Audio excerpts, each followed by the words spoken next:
FAIRtax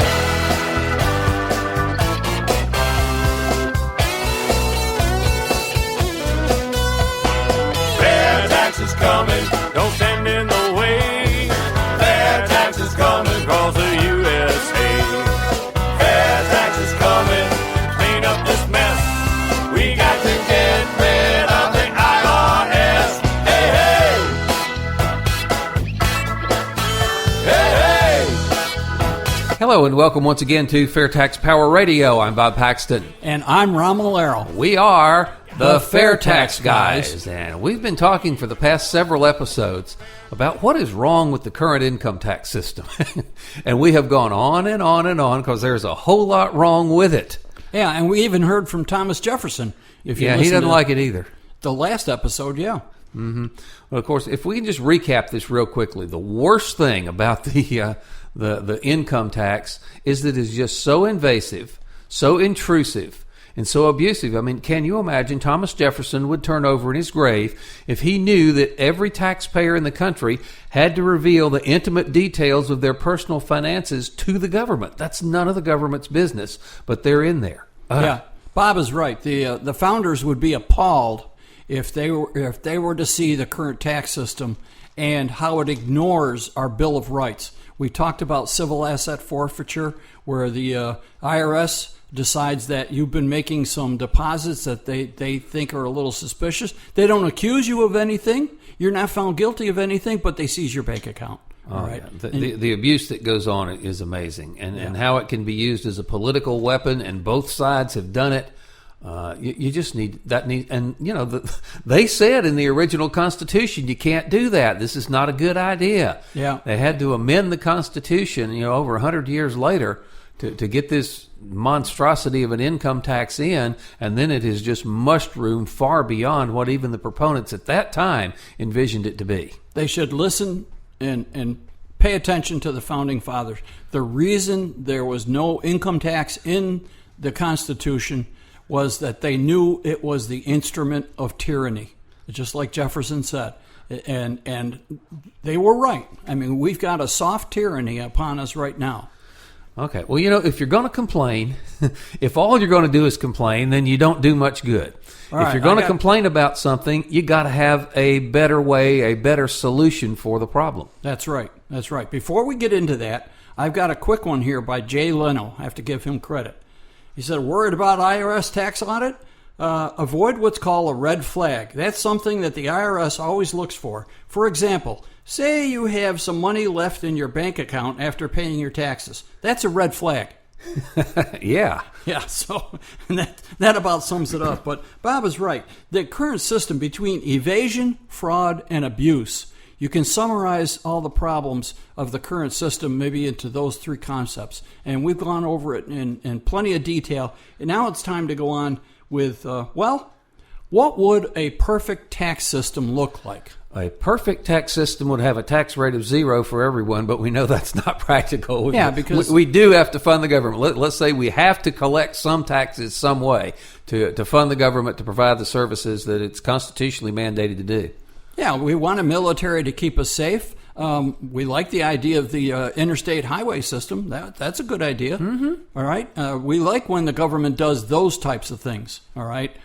This other stuff about the income tax, not so much. But a perfect tax system, well, it would reduce evasion. Right now, the income tax is so wild. It's so confusing, and there's so much to it. It's actually quite easy to evade. And evasion, as we said, is becoming a huge problem. You've got about $600 billion. I believe it's getting close to $600 billion that's not collected, that should be collected. Because people underreport their income. They work for cash under the table. There are a million ways to cheat the system. Yeah, and people have found just about every one of them. And they overreport their deductions. And more people are working on their own small businesses and so forth, so they can be, let's say, creative when it comes to doing their tax system. Well, there's so many loopholes, you can be really creative and still be legal. Yeah. And we mentioned this before. Congress made the tax code, they put the different brackets in there. I believe we have 7 brackets now, tax brackets, so that the more you make, the higher the tax rate. But then, on top of that, they, like Bob says, they put all these loopholes and special exemptions in there so you can escape the tax brackets that Congress just put in there. It's a bizarre system. It can hardly be called a system. Yeah, so I think if we're going to define what the attributes of a perfect tax system are, at the top of the list, it would have to be fair. Yeah. That means that nobody can evade paying their fair share. Nobody will have to pay more than their fair share because we got all the scofflaws on the other end. Yep. But it has to be fair. And it's got to be simple. I mean, what we have now cannot be considered simple in any means, any way, shape, or form.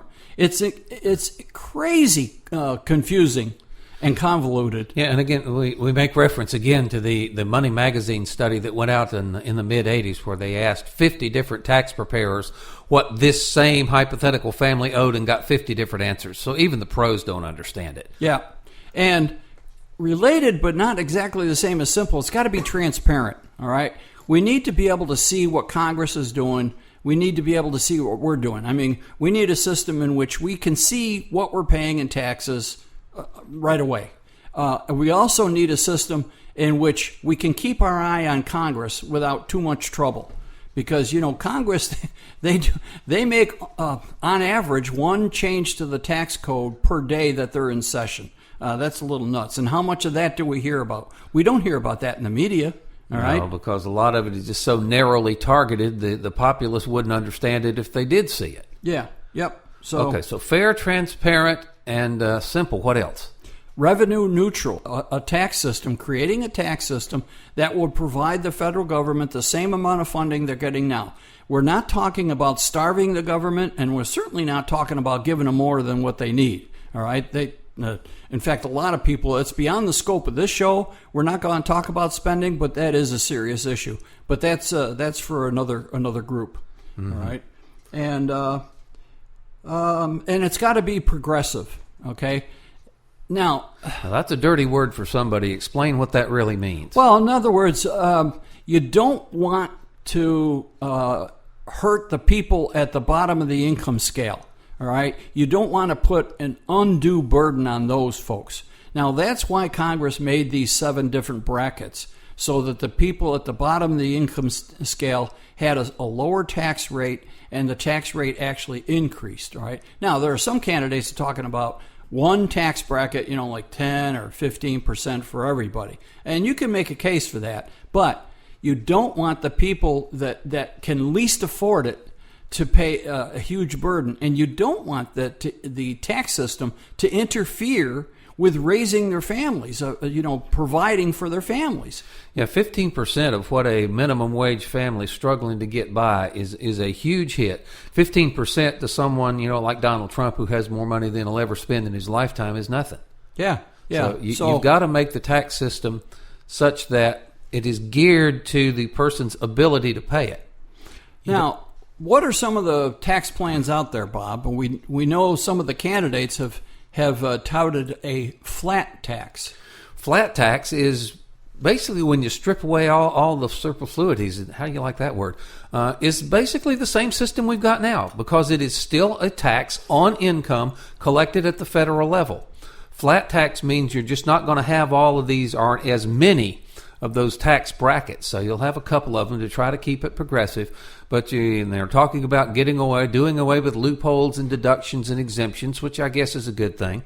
But the problem with a flat tax, 2 problems. It is still imposed upon individuals at the federal level, means that the enforcement agency, whether you call it the IRS or call it something else, still has to keep track of millions upon millions upon millions of individual taxpayers in order to administer and enforce the code. And, it's still a tax on income. Exactly. The government is still going to get their pound the flesh out of your paycheck before you see it. And the biggest thing, of course, you and I both know, it won't stay flat. No. We have seen that movie before. Yep. You can ask any proponent of a flat tax, and I mean any proponent, even if they're a presidential candidate, how long will it stay flat? I mean, we've done this. You get that stare, you get that hesitation, and they realize suddenly it's not going to stay flat, is it? Yeah, because even if you went to a flat tax, the forces that are unflattening the tax that we've got now are still there, i.e. the K Street lobbyists that want to buy preferential tax treatment for their clients with lots of campaign cash to sling around. As soon as you flatten it out, those folks, before the ink is dry on it, I guarantee you, there'll be lobbyists in Congressman's office wanting to buy tax favors, and they'll get sold again, and it will not stay flat. It just doesn't happen. Bob is absolutely right. We started with a flat tax 103 years ago. Within 4 years, they raised the maximum rate from 7% to 70%. 70 within 4 years. That was because of World War I. I mean, patriotism and so forth, but still, the founding fathers did not want an income tax. They knew it was an instrument of tyranny. We need to get away from that. The flat tax is not going to be a long-term answer. It may help in the short run, but like Bob says, before the ink is dry, those lobbyists will be out there pressing the flesh, taking those two martini lunches with with our Congress critters and unflattening it and putting in their little stipends and their little deductions and exemptions for their favorite interests. They make a tremendous living doing that. Mm-hmm. They do. And I tell you what, let's play a little of fairyland here. Let's assume that a flat tax will stay flat. Now, we know that's an unrealistic assumption, but even if you assume that it's going to stay flat, the lobbyists aren't going to mess with it, it is still a tax on income and is still collected at the federal level, which still means if you earn X number of dollars a week, Uncle Sam is still going to have this federal withholding, which I think is the most insidious thing that the government ever imposed on the citizenry, is to take money from you before you even see it. None of the flat tax programs that I've seen talk about getting rid of the most regressive taxes on the planet, the federal payroll taxes for Medicare and Social Security.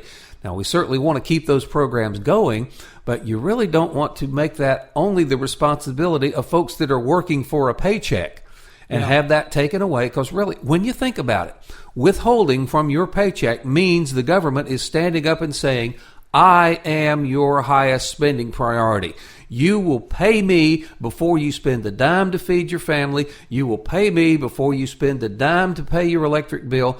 I'm going to be your highest priority, and I'm going to get my money before you even see it. And it really, I don't care what kind of political party you belong to, what your ideology or philosophy is, that ain't right. And if you do have a flat income tax, and somebody said, well, we're going to get rid of withholding, then how do you enforce it? All right, you have people fill out their forms once a year or something and send it in.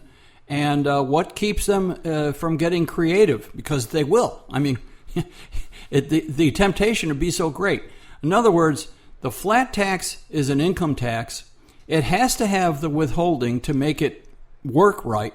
And it is really rubs the wrong way from the original Constitution. It is really a bad idea. With a flat tax, the evasion is still there. Yeah. The invasion is still there. The potential for abuse is still there. It really doesn't fix anything except maybe make April 15th slightly less harrowing by not having quite as complicated a return to fill out. But a flat tax still is basically the same system we've got now. Now, let me ask you another question. This is going to raise your blood pressure several points. How about a VAT tax, like they have in Europe? VAT tax, value-added tax. My nickname for it, well, I've got two nicknames. One, I call it a production tax. This is still a family show. Hang on here. Go ahead. A production tax or the stealth tax. And actually, I think the stealth tax is a better idea.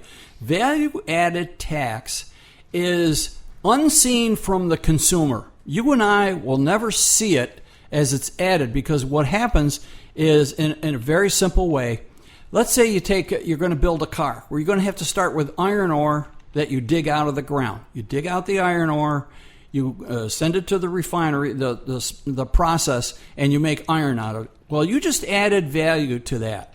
So the government puts a tax on it, however much you produce.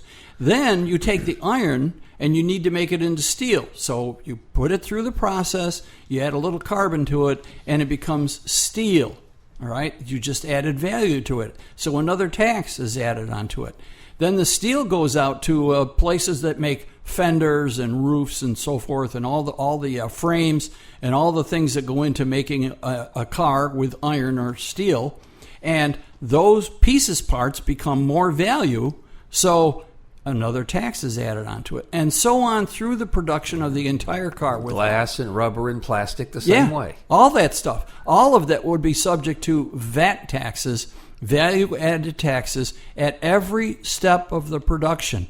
For one thing, like I said, you won't see it. It will be there in the final cost of the product, in this case, the car.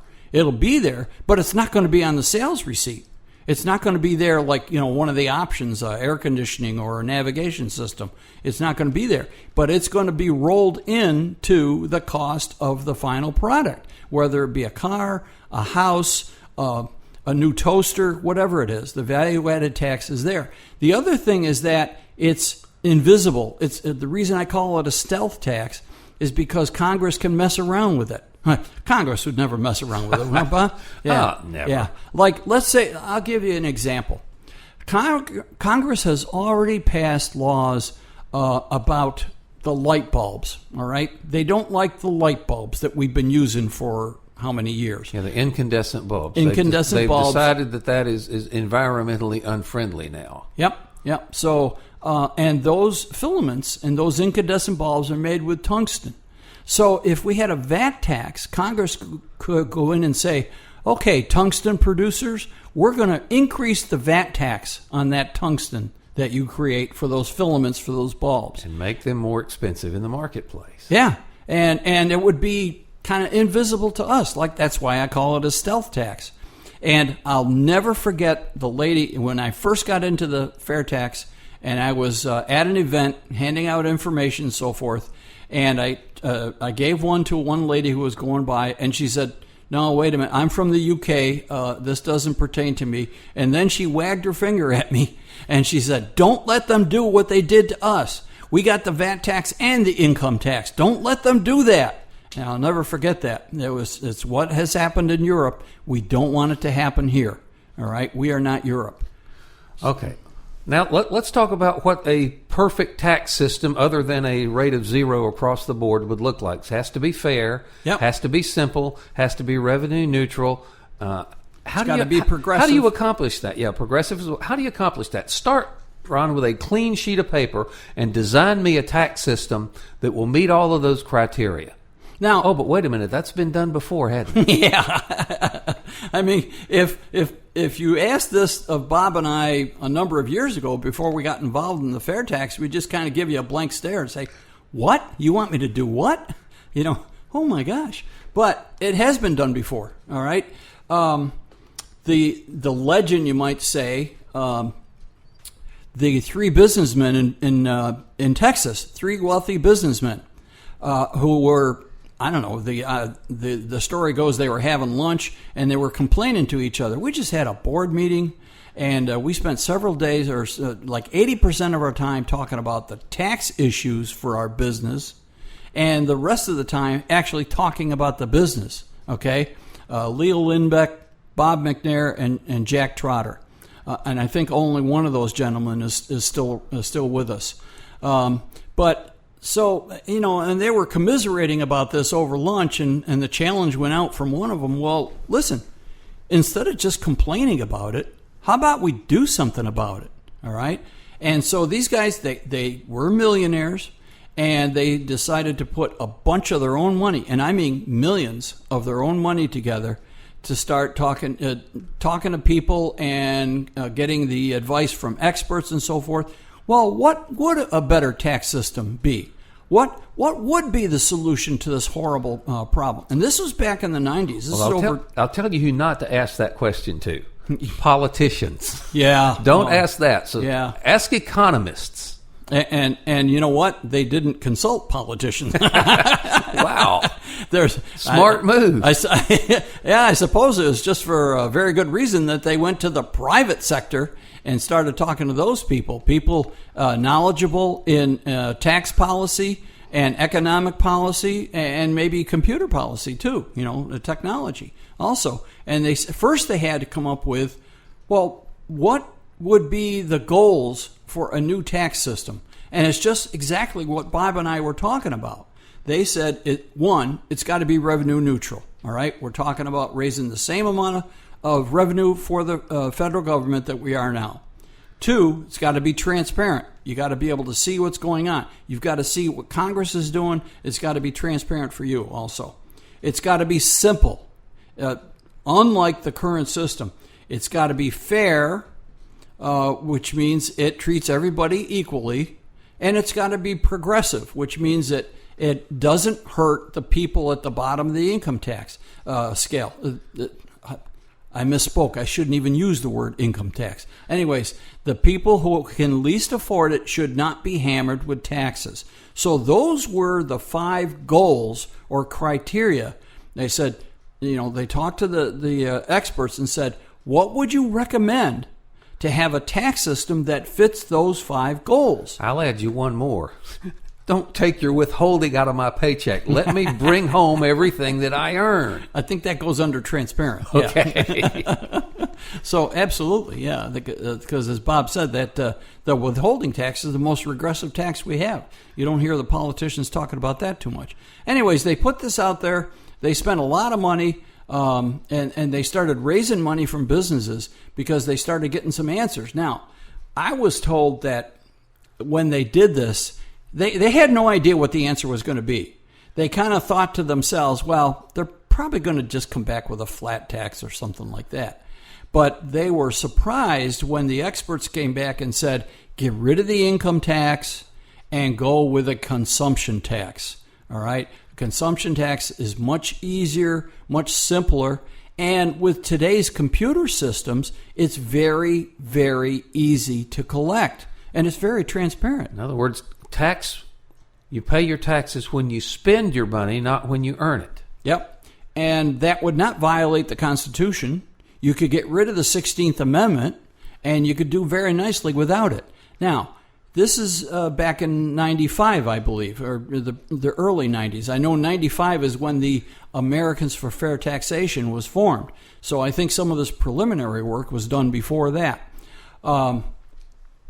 They knew that a lot of the states, 45 out of the 50 states, already had a sales tax. Well, how do the states collect their sales taxes? It's all automated. Everything's done by computers. Yeah.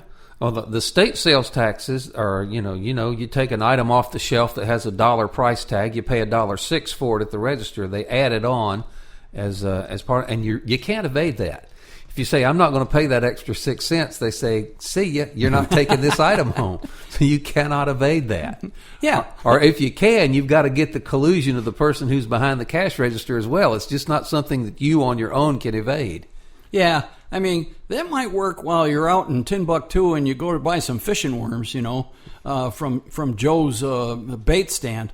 But it's not going to work with Walmart and Target and Sears and so forth. I mean, that the evasion is nearly impossible. So, and I like the way Bob put that earlier, a few minutes ago. The current system is rife with evasion and invasion because it does invade our personal space. There's no question about it. I don't want the government knowing how much money I make and where I make it. That's none of their business. So anyways, getting back to our friends in Texas several years ago, several decades ago, they said that they were told that the answers coming back from the experts is scrap the income tax and go with a consumption tax. Many of the states are doing that, and they're doing it quite effectively. It's not a big deal for the states to raise their income. In fact, in some states, even counties have sales tax. And it's all done, at the register. It's all done by computers. Yep. It's very simple to collect. Mm-hmm. And that's it.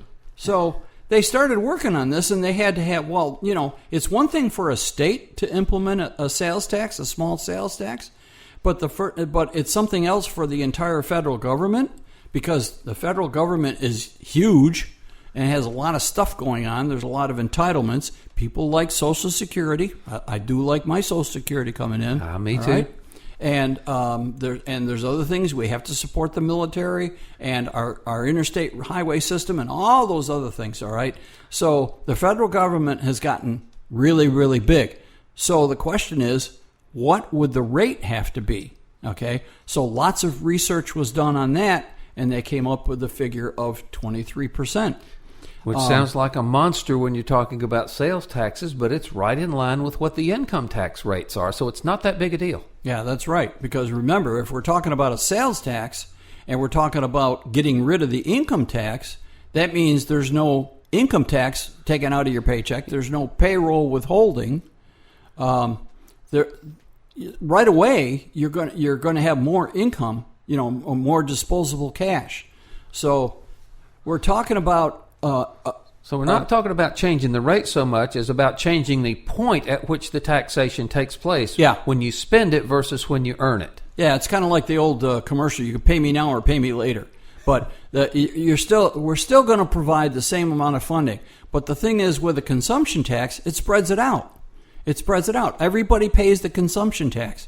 And if you buy a large item, like a luxury boat or something, or an airplane, you're going to pay more. If you buy a Mercedes instead of a Chevy, all right, you're going to pay more. It's automatically going to take care of the people who spend more. The people who spend more are going to pay more. Yeah, the beauty of a consumption tax, in my eyes, is that it's anonymous. Yeah. When you go pay that extra 6 cents to buy that dollar item at Walmart, Walmart doesn't collect your Social Security number. They don't know who you are. They don't care who they are. The computers there just keep track of this much tax was collected on this transaction, and then at the end of the month, the computer spits out, all right, this is how much money you've got to remit to the state sales tax agency. Done. Yeah. It doesn't care who paid the sales tax. It doesn't matter at all. All it's concerned about is how much. All right, how much was collected and sent to the necessary treasury. So the consumption tax is a much simpler idea than especially the current income tax system with the onerous IRS. I mean, the IRS has got such a bad reputation, and they've earned every bit of it too. Oh, absolutely. So a consumption tax, just in general terms, is anonymous. Yep. Not invasive into your personal space. It is much, much harder to evade than a system under which you have to report how much you made. And it's not subject to abuse. Where's the downside? Yeah.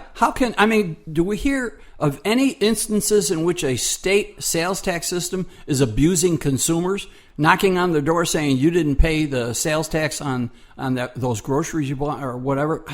You never hear that. So it's not abusive. The computer adds it at the point of sale. You pay it, and that's that. Yeah. So. Oh, mercy. We're about out of time here for this edition of FAIRtax Power Radio. Time flies when you're having fun. Yep. Let's tell folks quickly how they can get in touch with us.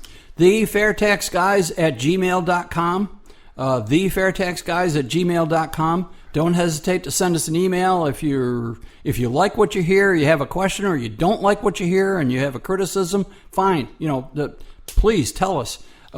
It's the way we improve our delivery for you, because it's important that we get the word out about the fair tax. And obviously, since we're called the FAIRtax Guys, we're talking about the fair tax, and that's what our aim is. Our aim is to educate as many people about the fair tax this year so we can get it next year. Amen. If you'd like to interact with us, or as well as interact with other people that have questions and comments about the fair tax, you can always go to our Facebook page. Yep. Go to Facebook, and I imagine just about everybody has got a Facebook account. Look up the FAIRtax Guys, and then you'll see our picture there and know why we're on the radio and not on TV. Yep, Facebook.com/the FAIRtax Guys, all one word. All right. And remember the very important website, bigsolution.org. Go to bigsolution.org. And it's a very simple website. You can click the buttons to connect and contribute, and therefore so on. So please go to bigsolution.org. All righty, and we will be continuing this conversation next time right here on FAIRtax Power Radio. Until then, I'm Bob Paxton. And I'm Ron Malero. Reminding you the fair tax is America's big solution, and once you understand it, you will demand it. Fair tax is coming. Don't stand